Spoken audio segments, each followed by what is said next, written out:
Assalamualaikum.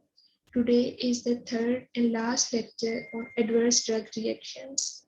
आज की इस वीडियो में हम फार्माकोविजिलेंस के बारे में डिस्कस करेंगे और वो कौन से मेथड्स हैं जो एडवर्स ड्रग रिएक्शंस की डिटेक्शन में यूज हो रहे होते हैं।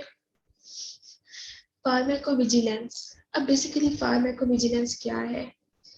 इसको हम ड्रग सेफ्टी भी कहते हैं। फार्माकोविजिलेंस को ये बेसिकली फेज 4 ट्रायल्स हैं। फार्माकोविजिलेंस सेफ्टी स्टडीज है, पोस्ट मार्केटिंग सर्वेलियंस स्टडीज भी इसको हम कह रहे होते हैं। अब हमने ये डिस्कस किया था कि जब एक ड्रग मार्केट के अंदर आती है तो उस टाइम उसकी प्रोविजनल सेफ्टी होती है, लेकिन विद पैसेज ऑफ टाइम जितना ज्यादा हमारे पास कम्युनिटी का एक्सपोजर होता जाता है, अब उस ड्रग की हम एक्चुअल सेफ्टी की बात करते हैं। तो इस फार्माकोविजिलेंस के अंदर बेसिकली वो सेफ्टी स्टडीज को हम कंसीडर कर रहे होते हैं। Study of safety of marketed drug under the practical conditions of clinical use in large communities. इसके अलावा हम डिफरेंट मेथड्स को डिस्कस करेंगे जो एडवर्स ड्रग रिएक्शंस की डिटेक्शन में यूज हो रहे होते हैं, जैसा कि हमारे पास स्पॉन्टेनियस रिपोर्टिंग है, सिग्नल डिटेक्शन है, कैजुअलिटी असेसमेंट है, येलो कार्ड स्कीम है, डायरेक्ट पेशेंट रिपोर्टिंग है। तो इन सब को हम वन बाय वन डिस्कस करेंगे। इनकी सैलिएंट फीचर्स क्या है, इनके एडवांटेजेस क्या हैं, डिसएडवांटेजेस क्या हैं और लिमिटेशंस क्या हैं, कौन से लोग इस रिपोर्टिंग के अंदर इन्वॉल्व हो सकते हैं। लाइक स्पॉन्टेनियस रिपोर्टिंग कौन कौन कर सकता है, या येलो कार्ड स्कीम के ऊपर एडीआर को हमने डिटेक्ट कर लिया, हमने उसको वहां पे ऐड करना है, अब वो कौन कर सकता है। तो हम ये सारे फैक्टर्स को वन बाय वन डिस्कस करेंगे। तो बेसिकली इस चैप्टर को हम बुक से ही करेंगे। फार्माकोविजिलेंस जो है इसको हम पोस्ट मार्केटिंग सर्वेलियंस भी कह रहे हैं। जो एडवर्स इफेक्ट्स ड्रग मार्केट में आने के बाद अननोटिस्ड रह गए, उन एडवर्स इफेक्ट्स को, एडवर्स ड्रग रिएक्शंस को हम क्या करते हैं, डिटेक्ट करते हैं, और इसको हम क्या कहते हैं, फार्माकोविजिलेंस। और ये उसकी डेफिनेशन जो हमने ऑलरेडी डिस्कस कर ली। अब फार्माकोविजिलेंस के अंदर हम 3 काम करेंगे। उस ड्रग के साथ जो एडवर्स ड्रग रिएक्शंस लिंक थे उनकी detection, assessment and prevention. Detection, उनको डिटेक्ट किस तरह करना है, फिर उनको असेस करना है, आया वो एडवर्स ड्रग रिएक्शन उसी ड्रग की वजह से आया है, वो किसी कोमॉर्बिडिटी की वजह से आया है, वो किसी काइनेटिक पैरामीटर की वजह से आया है, वो पॉलीफार्मेसी की वजह से है, वो किसी भी वजह से हो सकता है। तो एक कैजुअल लिंक डेवलप किया जाता है और बाद में उन एडवर्स ड्रग रिएक्शंस की प्रिवेंशन के ऊपर हम बात करेंगे। तो बेसिकली जो फार्माकोविजिलेंस है ये इसमें एक्सपर्ट टीम होती है, like CPPO clinical pharmacist and pharmacovigilance officer होता है, हॉस्पिटल डेजिग्नेशन है, हमारे पास डॉक्टर्स होते हैं, मेडिकल एडवाइजर टीम होती है पूरी। उन्होंने क्या करना होता है, आपस में कम्युनिकेट करते हैं, सिग्नल को डिटेक्ट करते हैं, फिर उसने एडवर्स ड्रग रिएक्शन को, उस रिस्क को उन्होंने मिटिगेट करना होता है। तो बेसिकली इसके अंदर कलेक्शन की जाती है, डिटेक्शन होती है, असेसमेंट होती है, मॉनिटरिंग होती है और प्रिवेंशन होती है एडवर्स ड्रग रिएक्शंस की। तो जो फर्स्ट रिपोर्टिंग है हमारे पास वो है स्पॉन्टेनियस रिपोर्टिंग। हमारे पास डिटेक्शन के डिफरेंट मेथड्स यूज होते हैं। फर्स्ट मेथड है स्पॉन्टेनियस रिपोर्टिंग। अब इसमें कुछ पॉइंट्स हैं जिनको हम डिस्कस करेंगे, उनको मैंने यहाँ हाईलाइट भी कर दिया, बाकी आप लोग रीड करेंगे तो इंशाल्लाह hopefully you will get that point.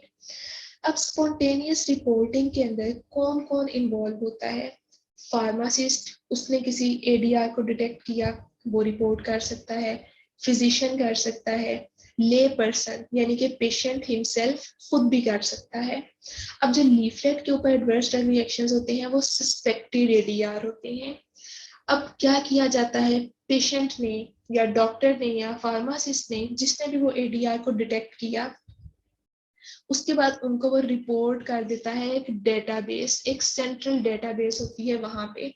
Database की हम कुछ एग्जांपल्स देख लेते हैं, जिस तरह आस्क मी, स्प्रिंगर लिंक या medicine.com ऑनलाइन साइट्स हैं। वहां पे क्या करते हैं, वो उस एडीआर को डिटेक्ट करने के बाद रिपोर्ट कर देते हैं।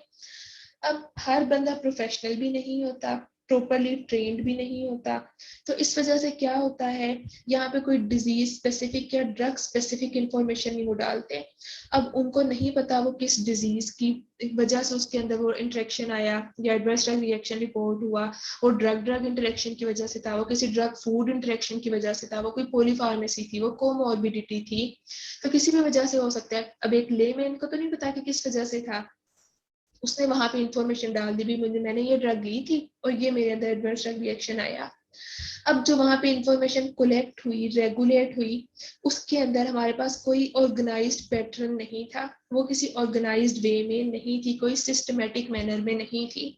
अब वहां पे ट्रैफिक जनरेट हो जाती है, ट्रैफिक हीस्ट क्रिएट हो जाता है, वहां पे कोई ऑथेंटिसिटी नहीं होती।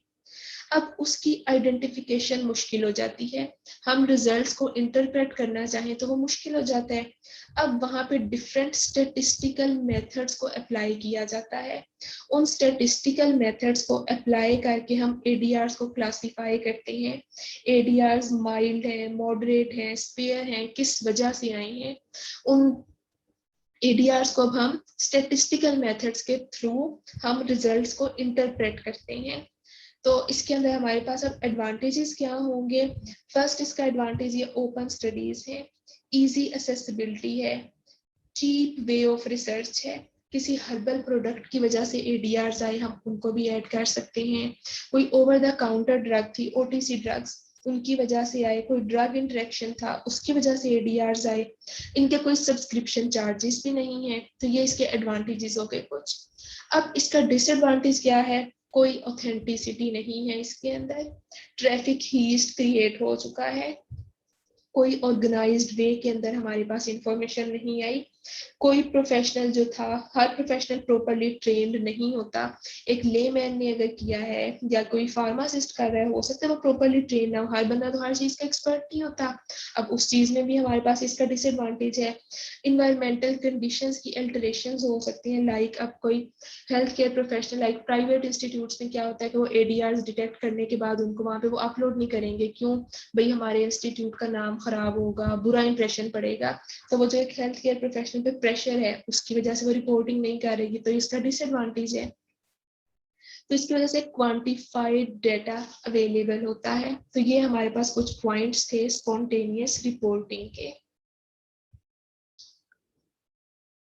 पैराग्राफ में वो यही पॉइंट्स यूज कर रहे हैं कि हमारे पास फार्माकोविजिलेंस के डिफरेंट मल्टीपल मेथड्स हैं। स्पॉन्टेनियस रिपोर्टिंग में डेटा को कलेक्ट किया जाता है, सस्पेक्टेड एडीआर, हम उसका कैजुअल लिंक डेवलप कर रहे होते हैं कि भाई ये एडीआर इसी ड्रग की वजह से आया होगा, सेंट्रल डेटाबेस पे उनको अपलोड किया, सिस्टमेटिक मैनर में नहीं था। यूके के अंदर येलो कार्ड स्कीम को आगे हम फर्दर डिस्कस करेंगे। तो कुछ कंट्रीज में समझा जाता है कि वॉलंटरी एक्टिविटी आपकी मर्जी, आप चाहो तो उसके अंदर टेक पार्ट आप उसमें ले सकते हो, चाहो तो आप नहीं करो।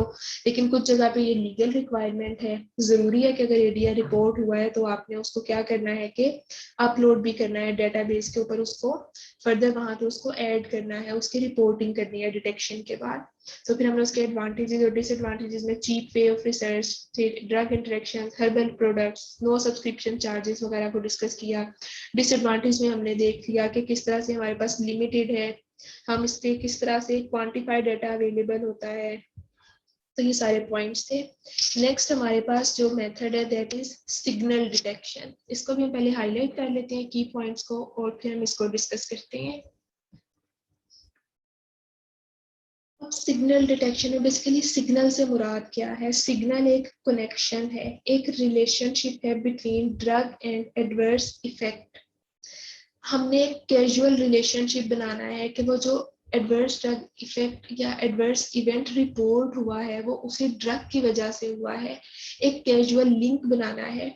नॉइज, अब अच्छा इसको सिग्नल डिटेक्शन को उसने ना एग्जांपल दी है रेडियो सिग्नल की। रेडियो सिग्नल की जिस तरह हमारे पास रेडियो सिग्नल में पीछे बैकग्राउंड पे एक नॉइज आ रहा होता है, एक डिस्ट्रैक्शन होती है। वो डिस्ट्रैक्शन बेसिकली हमारे पास क्या है, इंफॉर्मेशन है, वो नॉइज हमारी इंफॉर्मेशन है।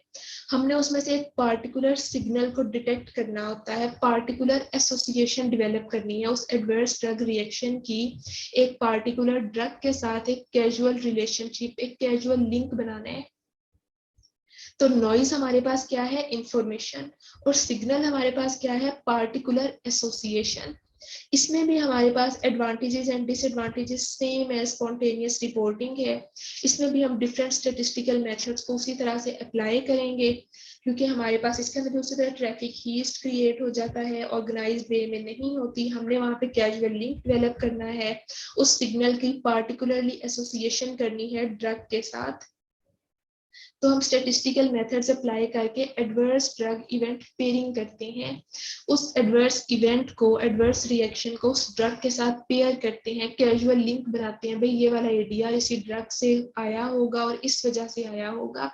तो उस डेटाबेस के ऊपर हम इस तरह से डिफरेंट उसकी पेयरिंग कर रहे होते हैं। क्योंकि हमने बात की कि जो सिग्नल है वो किसी ड्रग के अलावा किसी और फैक्टर की वजह से भी हो सकता है। For example, patient hepatic compromise था, उसने अपनी डोज कैलकुलेट किए बगैर ले ली, उसका वेट कम था, उसने डोज कैलकुलेट किए बगैर ले ली, उसने कोई ऐसी ड्रग ले ली जिसका फूड के साथ इंटरेक्शन था, माओ इनहिबिटर्स को टायरामीन के साथ ले लिया, कुछ इस तरह का इंटरेक्शन हो सकता है। तो हमारे पास कोई भी फैक्टर हो सकता है, उसका काइनेटिक पैरामीटर कोई डिस्टर्ब हो सकता है, उसके अंदर कोई उसके मसला हो सकता है, तो उस वजह से भी हो सकता है। तो इस वजह से हम क्या करते हैं, एक कैजुअल लिंक डेवलप कर रहे होते हैं, पार्टिकुलर एसोसिएशन डेवलप कर रहे होते हैं between our drug and adverse drug event. तो ये हमारे पास है basically signal detection. Next is causality assessment. Causality assessment basically हमारे पास क्या है, अब जो एडीआर लीफलेट के ऊपर होते हैं वो सस्पेक्टेड एडवर्स ड्रग रिएक्शंस होते हैं। ओके, इसको भी हम पहले पॉइंट्स को मार्क करते हैं, देन इसको कंटिन्यू करेंगे। कैजुअलिटी असेसमेंट में हमने उस एडवर्स ड्रग रिएक्शन का ड्रग के साथ एक कैजुअल लिंक बनाना होता है। पहले तो हमने सबमिट कर दिया सस्पेक्टेड एडीआर को, भाई ये एडीआर इस ड्रग की वजह से होगा। अब हमने क्या करना है, हमारा नेक्स्ट चैलेंज क्या है, हमने उनके दरमियान एक लिंक डेवलप करना है। अब उस लिंक डेवलप करने के कैजुअलिटी असेसमेंट के दो मेथड्स हैं, ग्लोबल इंट्रोस्पेक्शन और नेरेंजो एल्गोरिथम। ग्लोबल इंट्रोस्पेक्शन बेसिकली हमारे पास क्या है, ये एक्सप्लेनेशन होती है, ऑब्जर्वेशन होती है एक्सपर्ट्स के रिव्यूज और ओपिनियंस की, या easy version we can say it is explanation and observation of experts reviews and opinion. Different drug specialists होते हैं, हम उन एडीआर्स की रिपोर्ट को उनको सेंड कर देते हैं, वो उसके ऊपर अपने नॉलेज के अकॉर्डिंगली क्या करते हैं, अपनी ओपिनियंस दे रहे होते हैं। अब हर बंदे का नॉलेज मुख्तलिफ है, अब उन कॉम्प्लेक्स सिचुएशंस को वो अपने नॉलेज के मुताबिक असेस करते हैं, इवन वहाँ मिस इन्फॉर्मेशन भी हो जाती है। अब हर बंदा अपने नॉलेज के मुताबिक क्या करता है, वहाँ पे कोई किसी की बात पे एग्री करेगा, कोई नहीं एग्री करेगा, डिसएग्रीमेंट्स वगैरह होती हैं। तो बेसिकली इसके अंदर यही होता है कि वो जो रिपोर्ट होती है वो हम एक्सपर्ट्स को फॉरवर्ड कर देते हैं, वो उसके ऊपर फिर क्या करते हैं कि अपने रिव्यूज और ओपिनियंस दे रहे होते हैं according to their knowledge. Second हमारे पास जो मेथड है that is Naranjo algorithm. Naranjo algorithm basically एक क्वेश्चनेयर है, एक क्वेश्चंस जिस तरह सेट ऑफ क्वेश्चंस होते हैं उस तरह से होता है। इसमें बेसिकली है क्या, हमने क्या करना है, ड्रग का उस एडवर्स ड्रग रिएक्शन के साथ एक लिंक डेवलप करना होता है। उसके स्कोर्स होते हैं, उन स्कोर्स को हम क्या करते हैं, ऐड करके एंड पे बताते हैं कि भाई रिएक्शन डेफिनेट है, प्रोबेबल है, पॉसिबल है, डाउटफुल है। तो अब इनको हम नेरेंजो स्केल या नेरेंजो स्कोर भी कह देते हैं। अब इसमें डिफरेंट टाइप्स ऑफ क्वेश्चंस होते हैं। फॉर एग्जांपल, उसको बेसिकली जिस तरह से हम कह सकते हैं, इसने यहाँ पे एक एग्जांपल दिया है कि जब हमने ड्रग को री एडमिनिस्टर करवाया तो क्या एडवर्स ड्रग रिएक्शन रीअपीयर हुआ, या मैं कहती हूँ कि मैंने ड्रग लेना जब छोड़ी तो क्या एडवर्स ड्रग रिएक्शन डिसअपीयर हो गया, या adverse event appear after the suspected drug was given, क्या वो ड्रग दोबारा स्टार्ट की तो रिएक्शन आया। अब इसमें होता क्या है, पॉइंट्स होते हैं, यस का +1 +2, नो का 0 -1, लाइक दिस। अब वो डिफरेंट पॉइंट्स हैं, उन पॉइंट्स को मार्क कर लिया जाता है, मार्क करने के बाद एंड पे उन सबको ऐड कर लिया जाता है स्कोर्स को। फिर उन स्कोर्स को, हमारे पास एक टेबल है जिसके ऊपर हम उनको कंपेयर कर रहे होते हैं, टोटल स्कोर्स को, एक लिस्ट है उससे हम उसको सर्च करते हैं जो टोटल स्कोर आया है, फिर उसको हम असेस करते हैं। लाइक अगर ग्रेटर देन 9 स्कोर बने तो वो डेफिनेट एडीआर है, 5 से 8 की रेंज में हो तो उसको प्रोबेबल एडीआर कहते हैं, अगर 0 स्कोर है तो वो डाउटफुल एडवर्स ड्रग रिएक्शन है, 1 से 4 हो तो उसको पॉसिबल एडवर्स ड्रग रिएक्शन कहते हैं। तो इससे डिफरेंट 8 to 10 क्वेश्चंस होते हैं, या लाइक क्वेश्चन हमारे पास ये हो सकते हैं, are there alternative causes that could have caused the reaction, या did the reaction reappear when a placebo was given, like this different questions हैं। उनकी स्कोरिंग है, वो स्कोर्स मार्क करके एंड पे टोटल स्कोर्स ले लिए, उनको लिस्ट के ऊपर कंपेयर किया और फिर हम उसको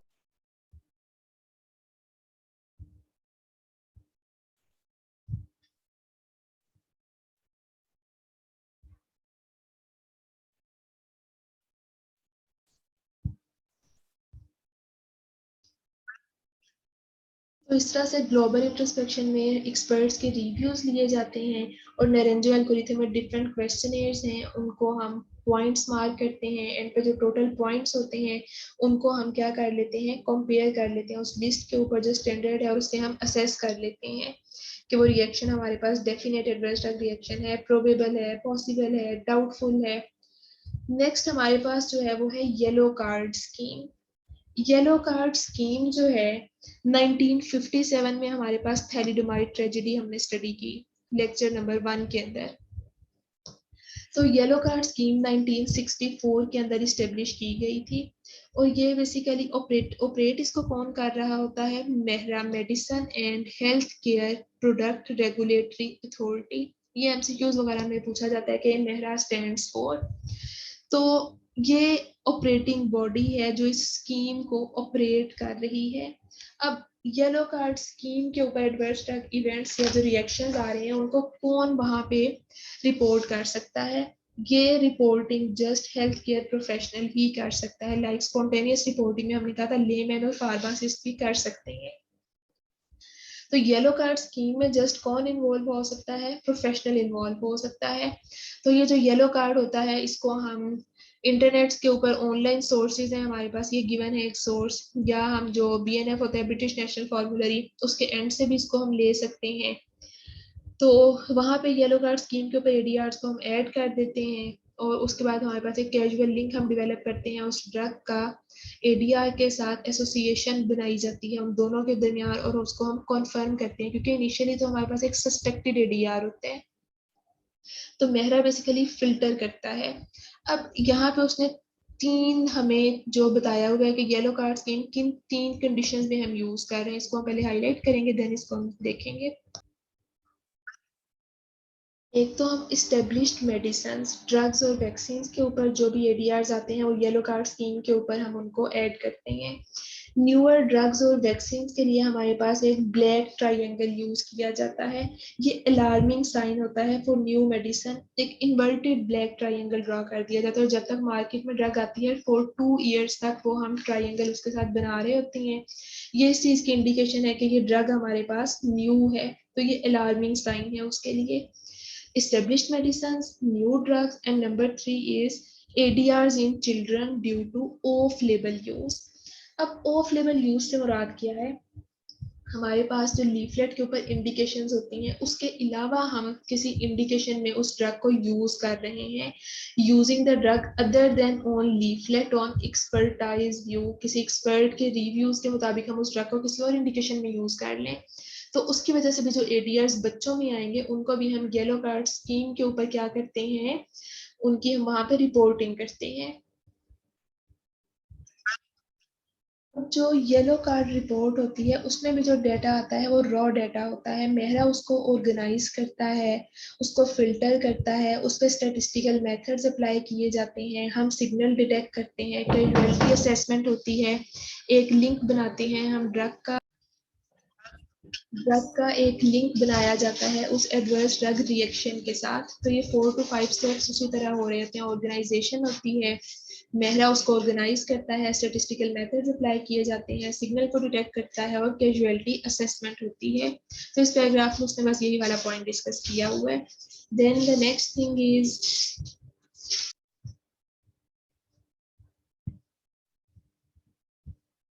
अब जब एक एडवर्स ड्रग रिएक्शन आइडेंटिफाई हो गया, आइडेंटिफाई करने के बाद उसको स्टेटिस्टिकल मेथड्स को अप्लाई करें। अब जब एक एडवर्स ड्रग रिएक्शन मेहरा ने उसको ऑर्गेनाइज कर लिया, स्टेटिस्टिकल मेथड्स अप्लाई हो गए, सिग्नल डिटेक्शन हो गई, कैजुअलिटी असेसमेंट हो गई, अब क्या होता है, हम उस एडीआर को आइडेंटिफाई कर लिया, एसोसिएशन हो गई, अब एक्शन लेना है मेहरा ने। अब वो एक्शन दो तरह से हो सकता है, SMPC and PIL. SMPC stands for Summary of Product Characteristics. ये बेसिकली किसके पास होती है? रेगुलेटरी बॉडीज के पास होता है। और जो पेशेंट इंफॉर्मेशन लीफलेट है वो पेशेंट के पास होता है। SMPC फॉर प्रोफेशनल यूज होता है। इसके बाद क्या हुआ? ADR को आइडेंटिफाई किया, कंफर्म किया, एक्शन लिया in the form of changes. अब वो चेंजेस क्या हो सकती हैं? ड्रग के यूज को रिस्ट्रिक्ट कर दिया, उसको स्पेसिफिक कंडीशंस में यूज करना है, उसको मार्केट से विड्रॉ कर दिया, इंफॉर्मेशन को मीडिया के अंदर पब्लिसाइज कर दिया। तो इसकी वजह से भी क्या होगा? लोग उस ड्रग को लेना बंद कर देंगे, अवेयरनेस होगी, पेशेंट अवेयर हो जाएंगे, एडवाइसेस वगैरह उस पर फिर जो काउंसलिंग होगी वो ज्यादा होगी। तो ये सब उसके अंदर फिर इम्प्रूवमेंट्स आ सकती हैं।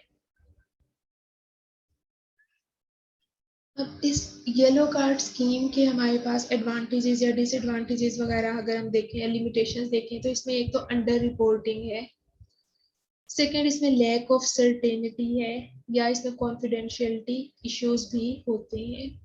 नेक्स्ट टॉपिक है जो हमारे पास वो है direct patient reporting. Direct patient reporting हमारे पास 2005 में पेशेंट्स को परमिट कर दिया गया था कि वो अपनी रिपोर्टिंग मेहरा को कर सकते हैं इन अक्टूबर 2005। इसमें बेसिकली इसका एडवांटेज क्या था कि इसमें फास्टेस्ट सिग्नल डिटेक्शन थी। पेशेंट में उसने अपना ADR को डिटेक्ट किया और उसी टाइम वो मेहरा को रिपोर्ट कर सकता है खुद ही। और इसमें पेशेंट इंफॉर्मेशन लीफलेट्स के बारे में उसने बताया हुआ है कि इसमें अपॉर्चुनिटी थी to influence the contents of patient information leaflet. तो फिर दूसरे जो पेशेंट्स थे वो उससे बेटर इंफॉर्मेशन भी ले सकते हैं। इसमें अवेयरनेस भी ज्यादा थी, पब्लिक और हेल्थ प्रोफेशनल्स दोनों इसमें इन्वॉल्व हो रहे थे। नेक्स्ट जो हमारे पास डायरेक्ट पेशेंट रिपोर्टिंग में बस इतना ही है। बाकी जो हमारे पास नेक्स्ट है पब्लिश्ड केस रिपोर्ट। यहाँ पे हम जस्ट जनरल जनरल देखेंगे। जो केस रिपोर्ट होती है, रिपोर्ट, केस रिपोर्ट और केस सीरीज दो टर्म्स हैं हमारे पास। केस रिपोर्ट बेसिकली हमारे पास क्या होती है? जब एक डिजीज को हम डायग्नोज करते हैं, उसके सिम्टम्स आते हैं, वहां से लेके उस डिजीज की मैनेजमेंट तक जो सारा हम उसको लिखते हैं उसको केस रिपोर्ट कहते हैं। केस बेसिकली क्या है? पेशेंट, उस पेशेंट की हमने रिपोर्ट बनाई है पूरी, डायग्नोसिस से लेकर डिजीज की मैनेजमेंट तक, ये है केस रिपोर्ट। इसमें minor elements, polypharmacy, comorbidities, diagnosis till management सारा इन्वॉल्व है। ये सारी इंफॉर्मेशन केस रिपोर्ट है। केस सीरीज बेसिकली क्या होती है? फॉर एग्जांपल एक डायबिटिक पेशेंट है, उसकी केस रिपोर्ट हमने प्रिपेयर की। अब हम 10 डायबिटिक पेशेंट्स को लेंगे, उनकी केस रिपोर्ट्स बनाएंगे। तो उन केस रिपोर्ट्स का जो 10 डायबिटिक पेशेंट्स की थी, अब वो क्या है? Case series. एक सिमिलर डिजीज के ऊपर हमने क्या बनाई? Case reports. तो उसको कहते हैं case series. Next is cohort studies. यहाँ पे हम दो टर्म्स को डिस्कस करेंगे, पहले तीन टर्म्स को। एक होती है प्रोस्पेक्टिव, एक होती है रेट्रोस्पेक्टिव और एक होती है concurrent. Prospective means forward, retrospective का मतलब होता है बैकवर्ड और कॉन्करेंट का मतलब होता है साथ साथ, जो साइड बाय साइड चल रही होती है। अब जो कोहोर्ट स्टडीज होती है वो हमारे पास प्रोस्पेक्टिव स्टडीज होती हैं। इनमें बेसिकली हम फॉरवर्ड स्टडीज इनको कह सकते हैं। लाइक हमने पोस्ट वैक्सीनेशन सिम्टम्स को अगर देखें, ड्रग एडमिनिस्टर करने के बाद क्या सिम्टम्स आ रहे हैं, वो प्रोस्पेक्टिव स्टडीज हैं, वो कोहोर्ट स्टडीज हैं। तो ये कोहोर्ट स्टडीज होती हैं, प्रोस्पेक्टिव स्टडीज है। इनमें टू ग्रुप्स ऑफ पीपल होते हैं। ग्रुप वन जिसमें हम उस ड्रग को यूज कर रहे होते हैं, ड्रग ऑफ इंटरेस्ट दे रहे होते हैं, एरिया ऑफ इंटरेस्ट होता है जो कि हमारा एक्सपेरिमेंटल ग्रुप होता है। और ग्रुप टू जो कंट्रोल्ड ग्रुप होता है जिसके अंदर हम ड्रग को यूज नहीं कर रहे होते। तो उन दोनों को हम कंपेयर करें तो वो कोहॉर्ट स्टडीज होती हैं। एडवांटेजेस भी हैं कोहॉर्ट स्टडीज के, मोर डिफाइंड लिंक्स होते हैं। केस कंट्रोल स्टडीज में भी सिमिलरली हमारे पास दो ग्रुप्स होते हैं, कंट्रोल ग्रुप और केस ग्रुप। कंट्रोल ग्रुप में ड्रग यूज नहीं होती और जो केस ग्रुप होता है उसके अंदर हम ड्रग को यूज कर रहे होते हैं। और ये जो केस कंट्रोल स्टडीज होती हैं ये रेट्रोस्पेक्टिव स्टडीज होती हैं, बैकवर्ड स्टडीज। जिस तरह जैसे एक एरिया में टाइफाइड हुआ तो हम उसको वजूहात देखेंगे और टाइफाइड क्यों हुआ था, हम उसके पीछे बैक स्टोरी की तरफ जाएं तो वो हमारे पास रेट्रोस्पेक्टिव स्टडी है। या एक इन्फ्यूजन लगाने से इन्फ्लेमेशन हुई, अब वो इन्फ्लेमेशन क्यों हुई, उसको अगर हम स्टडी करें तो वो रेट्रोस्पेक्टिव स्टडी है, केस कंट्रोल स्टडी है। तो इस बस जस्ट ये मेजर डेफिनेशंस थी। बाकी जो इम्पोर्टेंट इस टॉपिक के अंदर हमारे पास है वो स्पॉन्टेनियस रिपोर्टिंग है, सिग्नल डिटेक्शन है जिसमें कैजुअलिटी असेसमेंट और नरेंजो एल्गोरिथम को हमने देखा, उसके अलावा येलो कार्ड स्कीम को देखा, और इस टॉपिक के अंदर यही है। Hope so you get this. Thank you.